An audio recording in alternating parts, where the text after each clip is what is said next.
Thank you, Chair. My name is Lena Simet with Human Rights Watch. I speak on behalf of the civil society FfD mechanism.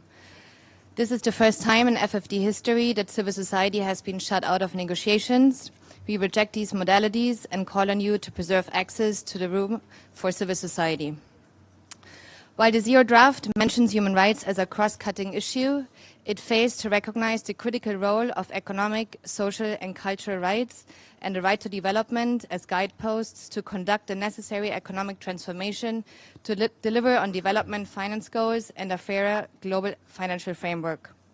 We call on states to explicitly ask for the building of human rights economies, a concept that has long been developed in the Global South and North, in which the UN High Commissioner for Human Rights has been championing recently.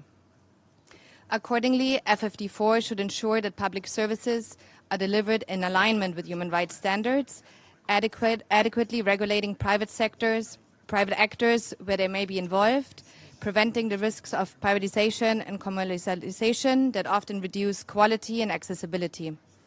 Development banks must prioritize public services over private sector expansion, ensuring accountability and compliance with human rights, including rights of women and gender diverse people, racial and climate justice. It also needs to deliver on social security. We are pleased to see social protection included in the Zero Draft, which is an important step forward from the Elements paper. However, it is not included in the action areas and weakens past commitments by using vague terms like essential instead of reasserting universality. All countries have committed that everyone has the right to social security, as stated in the Universal Declaration of Human Rights 77 years ago, and to establish social protection floors through ILO Recommendation 202. Failing to reaffirm universality would amount to backtracking on these obligations.